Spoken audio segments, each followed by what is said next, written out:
ஆண்டவராகிய இயேசு கிறிஸ்துவின் பரிசுத்த நாமத்திலே உங்கள் ஒவ்வொருவரையும் வாழ்த்துகிறேன். அருமையானவர்களை, மீண்டுமாக இந்த மலை பிரசங்கம் பாகம் 3ற்காக உங்கள் ஒவ்வொருவரையும் அன்போடு வரவேற்கிறேன், அன்போடு அழைக்கிறேன். இயேசு கிறிஸ்துவின் நாமத்திலே உங்களை வாழ்த்துகிறேன்.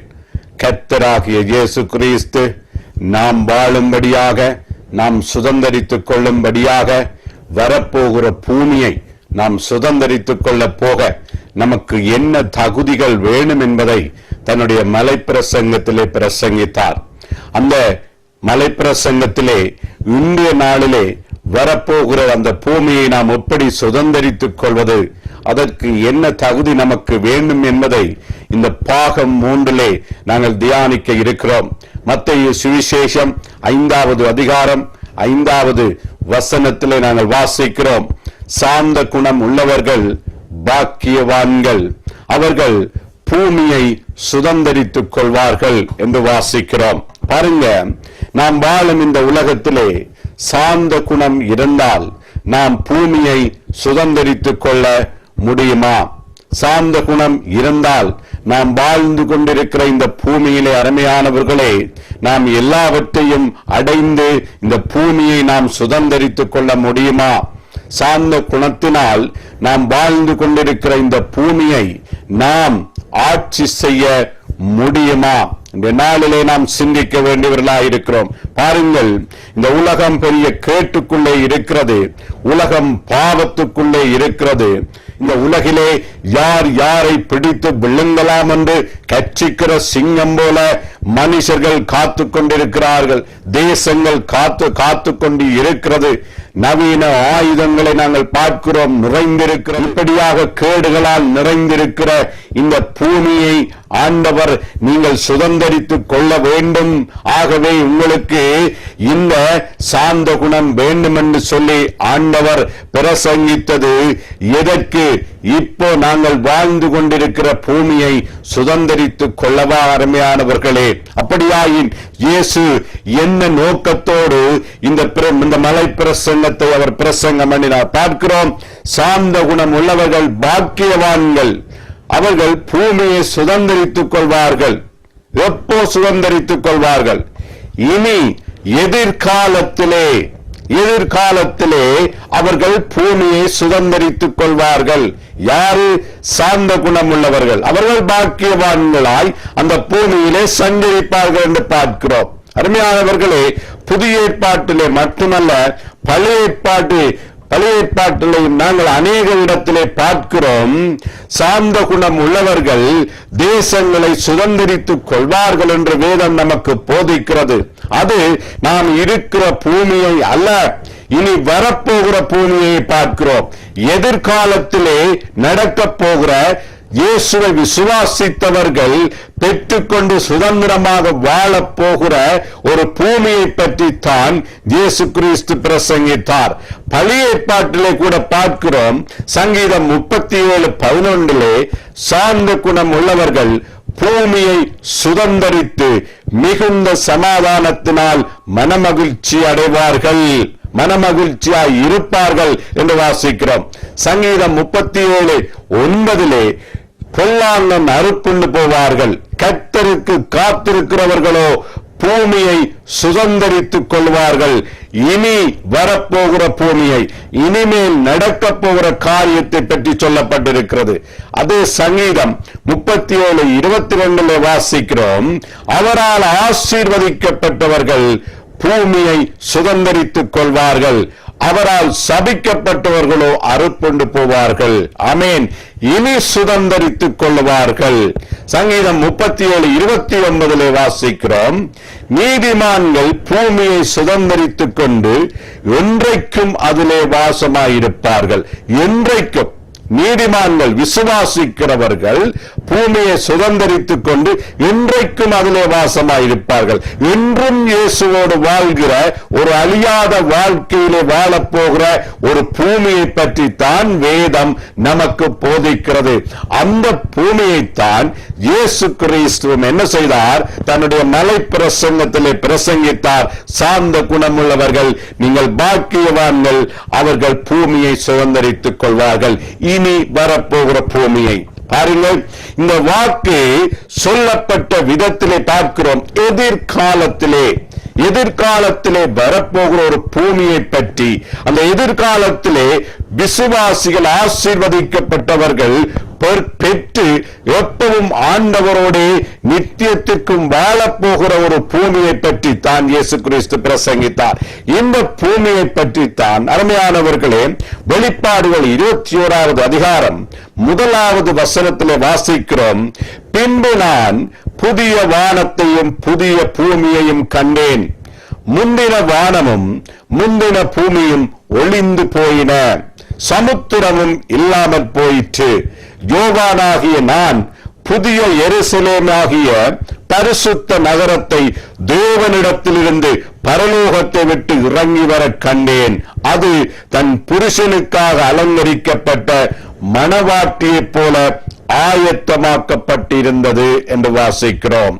இனி வரப்போகிற புதிய பூமியை பற்றி இங்கு வாசிக்கிறோம். அந்த புதிய பூமியிலே அருமையானவர்களே, யார் உங்களோடு இருப்பார்?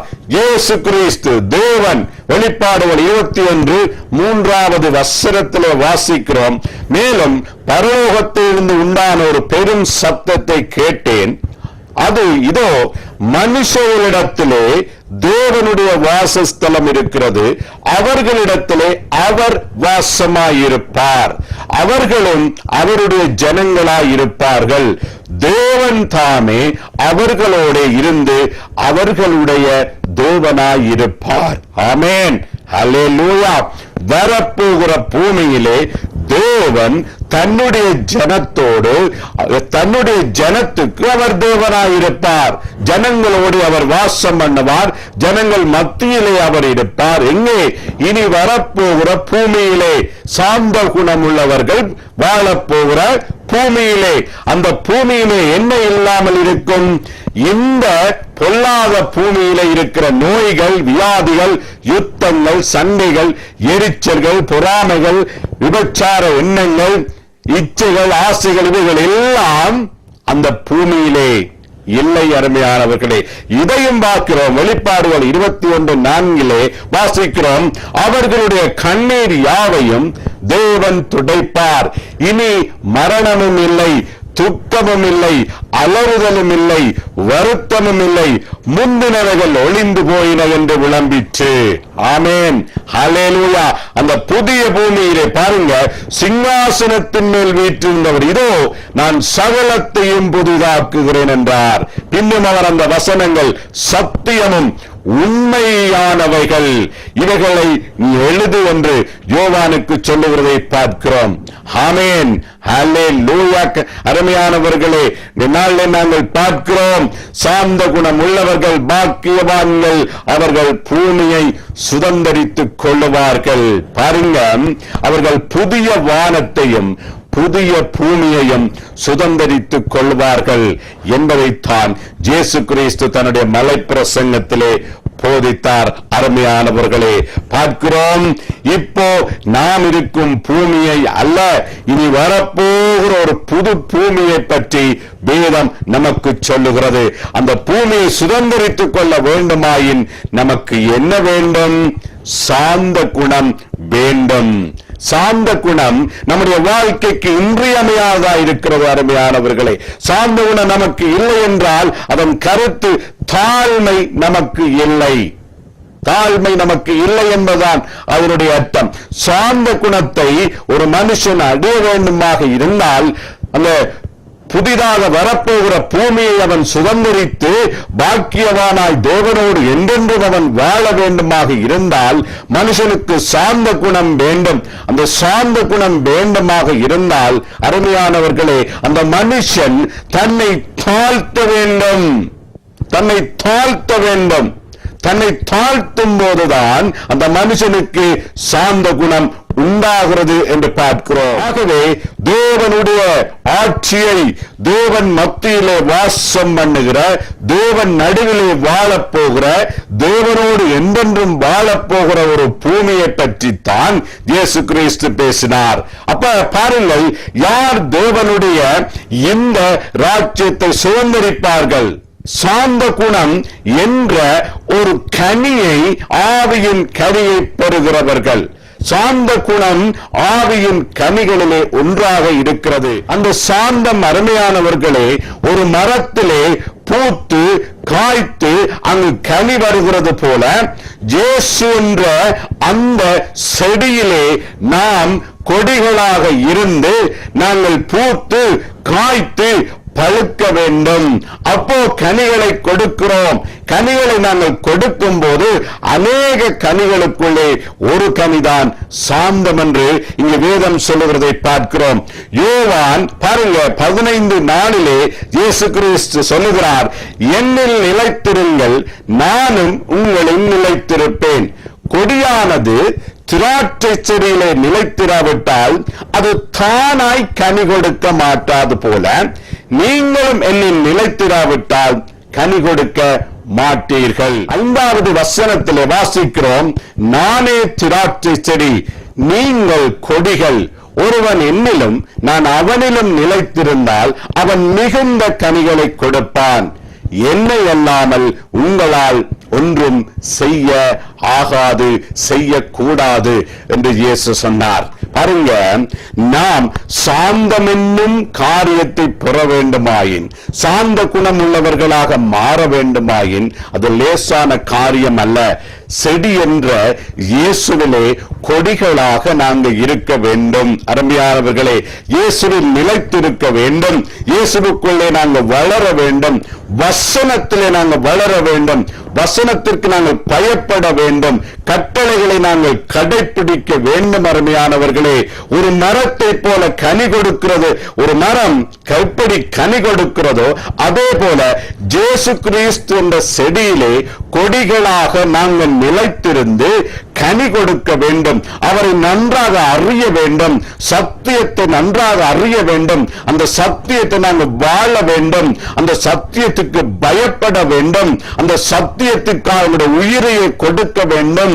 முழு அர்ப்பணத்தால் இயேசு பிதாவுக்கு தன்னை அர்ப்பணமாக கொடுத்தது போல இயேசுவிடம் நாம் நம்மை அர்ப்பணிக்க வேண்டும். அப்படி அர்ப்பணித்து வாழ்கிற ஒரு வாழ்க்கை அது எங்களுக்கு சாந்தம் என்னும் ஒரு கனியை கொடுக்கிறது. இயேசுவிலே நிலைத்திருக்கும் போது அருமையானவர்களே, அப்ப இயேசுவிலே நாங்கள் இயேசு என்ற செடியிலே கொடிகளாக நிலைத்திருக்கும் போதுதான்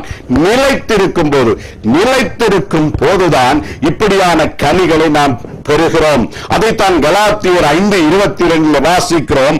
ஆவியின் கனிகளிலே அன்பு, சந்தோஷம், சமாதானம், நீடிய பொறுமை, தயவு, நற்குணம், விசுவாசம், சாந்தம், இச்சையடக்கம், இப்படிப்பட்டவைகள் என்று சொல்லி ஒரு பட்டியல் நமக்கு தரப்பட்டிருக்கிறது.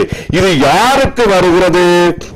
இயேசு கிறிஸ்துவிலே, செடி என்ற இயேசு கிறிஸ்துவிலே கொடியாக நிலைத்திருக்கிறவர்களுக்குத்தான் இந்த ஆவியின் கனிகள் உண்டாகிறது. அருமையானவர்களே, நாம் ஒரு மரத்தை பார்க்கிறோம். அந்த மரத்தை சிறிய கண்டாக நாட்டி அந்த மரம் பெரிதாக வளர்ந்து அது பூத்து அது காய்த்து அந்த காய் பெரிதாக வந்து அது பழுத்து கனியாக மாறுகிறது அல்லவா?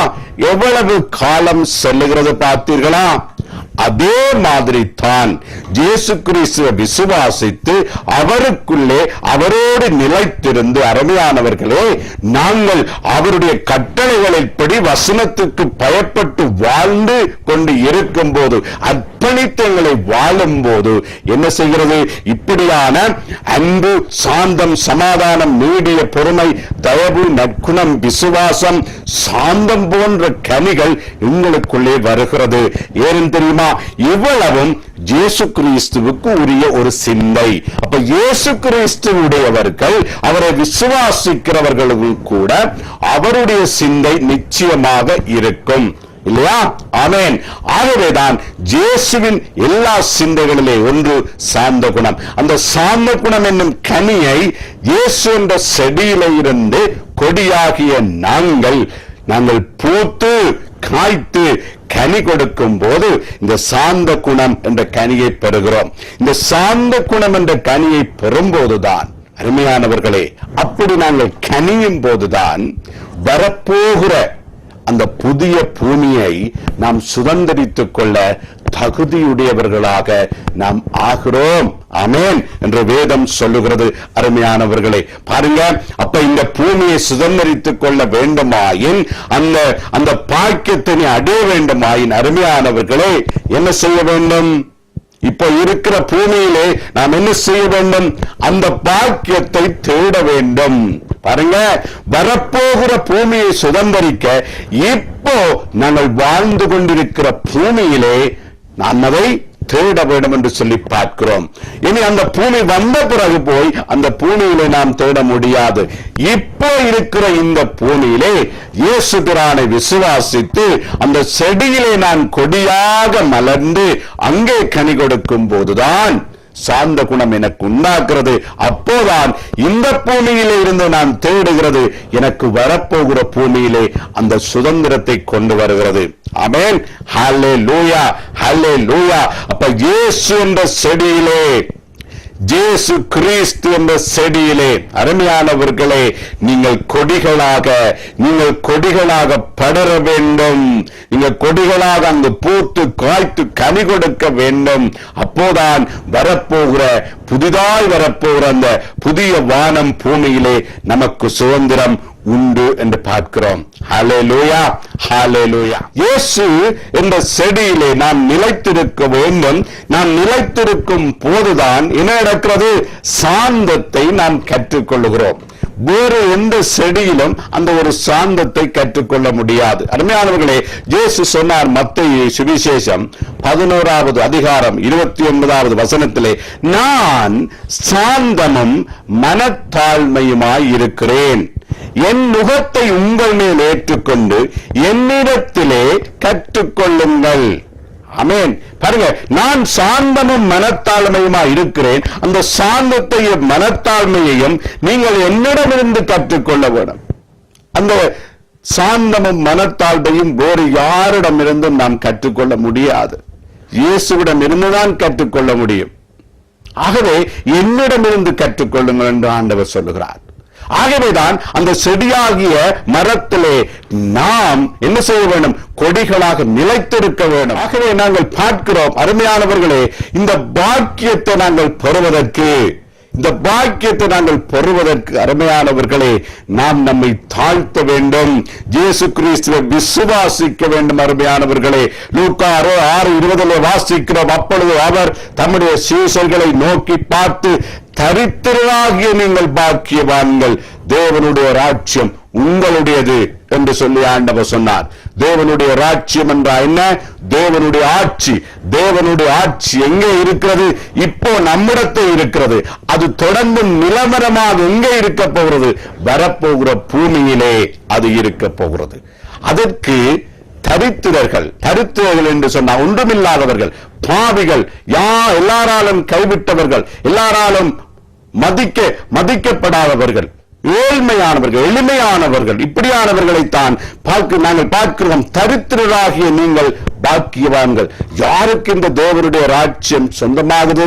அருமையானவர்களே, தன்னை தாழ்த்துகிறவர்களுக்கு என்று பார்ப்போம். பாருங்க, ஆகவேதான் இயேசு என்ன செய்தார்? நாம் எப்படி நம்மை தாழ்த்த வேண்டும் என்று சொல்லி தான் எங்களுக்கு தன்னை தாழ்த்தி காட்டினார். ஆமென். மத்தேயு 21வது அதிகாரம் 4வது வசனத்திலே வாசிக்கிறோம். இதோ உன் ராஜா சாந்த குணம் உள்ளவராய் கழுதையின் மேலும் கழுதை குட்டியாகிய மரியின் மேலும் ஏறிக்கொண்டு உன்னிடத்தில் வருகிறார் என்று சீயோன் குமாரத்திற்கு சொல்லுங்கள் என்றார்.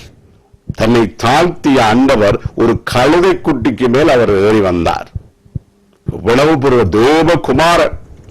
தேவகுமாரன், எல்லாவற்றையும் உண்டாக்கிய சொல்ற வல்லமையுள்ள தேவனுடைய குமாரன் தன்னை தாழ்த்தி ஒரு கழுதை குட்டியின் மேல் வந்தார். அருமையானவர்களே, நம்மை அடிமையாக்கி தாழ்த்தும் போதுதான் நாம் என்ன செய்கிறோம்? அந்த இயேசு என்ற செடியிலே கொடியாக நாம் பற்றி கொண்டு நிலைத்திருக்க முடியும். பாக்கியவான்களாக மாற்றப்படுவோம். அருமையானவர்களே, இதைத்தான் மரியாள் கண்டடைந்தாள். சகோதரர்களே, நான் அடிமை, நான் இயலாதவன், ஆண்டவரே உம்மால் நீர் சர்வ வல்லவர், நான் மனுஷன் ஆண்டவரே, எனக்கு பலவீனங்கள் உண்டு, நான் ஒரு பாவி ஆண்டவரே, என்னால் ஒன்றும் முடியாது ஆண்டவரே, நீர் எனக்கு தேவை ஆண்டவரே, நீர் இல்லாட்டில் என்னாலே ஒன்றும் இந்த பூமியிலே செய்ய முடியாது அப்பா. வரப்போகிற பூமியை ஆண்டவரை நான் சுதந்திரித்துக் கொள்ள நீர்தான் ராஜா ஒரு வழி என்ற ஒரு தாழ்மையான எண்ணம், ஒரு தாழ்மைதான் அருமையானவர்களே என்ன செய்கிறது? நம்மை பாக்கியவான்களாய் மாற்றுகிறது, ஆசீர்வதிக்கப்பட்டவர்களாய் மாற்றுகிறது. எதற்கு தெரியுமா? வரப்போகிற புதிய பூமியிலே நாம் தேவனோடு என்றென்றும் வாழ்வதற்கு. ஆகவே இந்த நாளிலே தேவன் சொல்லுகிற காரியம் அருமையானவர்களே, நீ உங்களை தாழ்த்துங்கள். உங்களுடைய கல்வி, செல்வம், பணம், செல்வாக்குகள் ஒருபோதும் உங்களுக்கு புதிய பூமியிலே உங்களுக்கு ஒரு சுதந்திரத்தை கொடுப்பதில்லை. அங்கு நீங்கள் பாக்கியவான்களாய் வாழ்வதில்லை. இயேசு கிறிஸ்து அவர் சார்ந்த குணமுள்ளவர்கள். அவரை ஏற்றுக்கொள்ளுங்கள். அவரை ஏற்றுக்கொண்டு அவரிடம் இந்த சாந்தத்தை நீங்கள் கற்றுக் கொள்ளுங்கள், அவரிடம் நிலைத்திருங்கள். அப்போ நமக்கு அவருடைய சிந்தை உண்டாகும். அந்த சிந்தைகளிலே ஒன்று சாந்த குணம். நீ பூமியை சுதந்திரித்துக் கொள்ளுவாய் அருமையானவர்களே. ஆமென். மோசேயை ஆண்டவர் அழைத்தார். மோசே அழைக்கும் போது அவன் தன்னை தாழ்த்தி போனான். அப்படி போகும்போது பார்க்கிறோம் அருமையானவர்களே, அந்த சாந்த குணத்தை மோசே பெற்றுக் கொண்டான். தேவனுக்கு அவன் கீழ்ப்படிந்தபடியால். பாருங்க, ஆகவே தேவன் ஆட்சி செய்யும் பாலும் தேனம் ஓடுகிற ஒரு ஆசீர்வாதமான பூமிக்கு ஜனங்களை அழைத்துக் கொண்டு செல்கிற ஒரு பாக்கியத்தை அவன் பெற்றான் அருமையானவர்களே. பாருங்க, தேவ ஆவியை அவன் பெற்றபடியால், தேவனுடைய சொல்லுக்கு வார்த்தைக்கு அவன் கீழ்ப்படிந்தபடியால் நாங்கள் பார்க்கிறோம் அவன் என்ன செய்தான்? அதே அழைத்த தேவனின் சார்ந்த குணத்தை அவன் பெற்றான். அவன் அந்த அழைத்த தேவனின் சத்தத்தை கேட்டபடியால் எத்தனையோ ஆயிரம் ஜனங்களை அழைத்துக் கொண்டு நடத்தி கொண்டு போகிற அளவிற்கு அவன் சார்ந்த குணத்தை பெற்றான். பார்க்கிறோம், அதைத்தான் நாங்கள் பார்க்கிறோம் அருமையானவர்களே.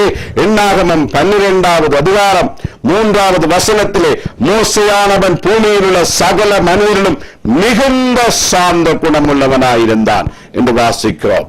ஹல்லேலூயா. பாருங்க, எப்படி கனிகளை நாம் பெற்றுக் கொள்ளலாம். விசேஷமாக புதிதான இந்த பூமியை சுதந்திரித்துக் கொள்ள அருமையானவர்களே, எப்படி நாம் இந்த சாந்தம் என்ற கனியை நாம் பெற்றுக் கொள்ளலாம். தேவனிலே பூரணமான உறவிலே நாம் நிலைத்திருக்க வேண்டும். அவருடைய ராஜ்யத்தை முதலிலே தேட வேண்டும். அவருடைய ராஜ்யத்தை முதலிலே தேட வேண்டும். அப்போ நீ தேவ சாயலாக மாற்றப்படுவாய்.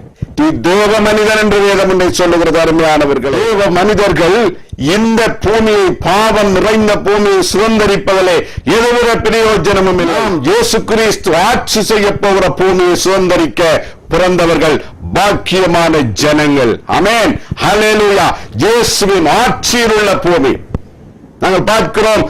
சங்கீத புஸ்தகத்திலே 149வது சங்கீதத்திலே கர்த்தர் தம்முடைய ஜனத்தின் மேல் பிரியம் வைக்கிறார், சாந்த குணமுள்ளவர்களை ரட்சிப்பினால் அலங்கரிக்கிறார். பரிசுத்தவான்கள் மகிமையோடு களி கூர்ந்து தங்கள் படுக்கைகள் மேல் கம்பீரிப்பார்கள் என்று பார்க்கிறோம். சாந்த குணம் உள்ளவர்களுக்கு தேவனால் கிடைக்கும் பலன் என்ன தெரியுமா?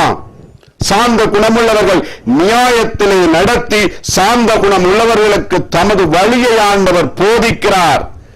சங்கீதம் 147:6 கர்த்தர் சாந்த குணம் உள்ளவர்களை உயர்த்துகிறார் என்று பார்க்கிறோம்.